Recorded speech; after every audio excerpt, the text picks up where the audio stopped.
சிறகடிக்க ஆசை சீரியல் எபிசோடில் என்ன நடக்க போகுதுங்கிறத இந்த வீடியோவில் பார்க்கலாம். நம்ம மீனா வந்து சீதா கால் பண்ணி இங்கே வாக்கா அம்மா வீட்டுக்கு வா உங்ககிட்ட பேசணும்னு சொல்லி கூப்பிட்றாங்க. அந்த நேரம் பார்த்து நம்ம மீனா வந்துடுறாங்க. சீதாவும் அங்கே தான் இருக்காங்க.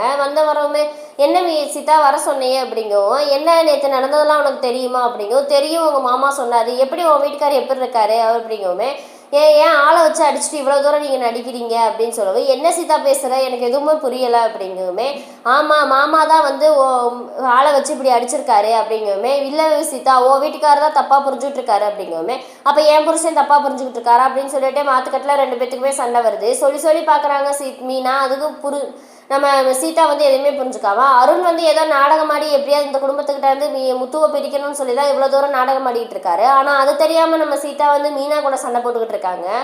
எவ்வளவோ மீனாவும் எடுத்து சொல்கிறாங்க. கடைசியில் சீதா வந்து ரவுடி புருஷனால தான் இப்போ என் புருஷனை வந்து இவ்வளோ தூரம் இது அடி வாங்கிட்டு வந்து நிற்கிறாரு என்ன அப்படின்னு சொல்கிறாங்க. மீனாவோட அம்மாவும் எவ்வளோ தூரம் சீதாட்ட எடுத்துக்கும் சொல்கிறாங்க. அப்பயும் சீதா வந்து கேட்காம, அப்போ என் புருஷன் மேலே தப்பா அப்படின்னு சொல்லி மறுபடியும் இது பண்ணுறாங்க. ரவுடின்னு சொல்லவுமே மீனா கோவம் வந்து, என் புருஷனவா நீ ரவுடின்னு சொல்கிற அப்படின்னு சொல்லி பிடிச்சி அடிச்சிடுறாங்க.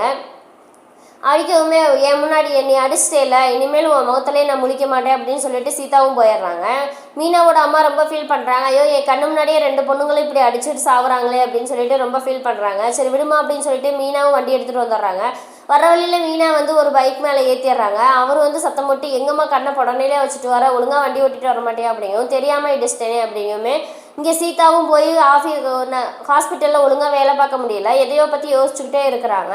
அப்படின்னு இது பண்ணிகிட்டு இருக்கும்போது இங்கே வந்து விஜயா வந்து புதுசாக வந்து யோகா கிளாஸ் ஆரம்பிக்கிறேன்னு சொல்லி பார்வதி வீட்டில் எல்லாம் ரெடி பண்ணிகிட்டு இருக்காங்க. ரெடி பண்ணிக்கிட்டு இருக்கும்போது அந்த நேரம் பார்த்து எல்லாமே ஆளுங்கள்லாம் வந்துட்டுருக்காங்க. அந்த நேரம் பார்த்து ஒருத்தவர் வந்து நம்ம பார்வதி மேலே ஒரு கண்ணாக இருக்கிறாரு. இனி இதுக்கப்புறம் இந்த யோகா கிளாஸ் எப்படி நடக்க போகுதுங்கிறத வந்து அடுத்த வீடியோவில் பார்க்கலாம். இந்த வீடியோ பிடிச்சிருந்தா மறக்காமல் லைக் பண்ணுங்கள், சப்ஸ்கிரைப் பண்ணுங்கள்.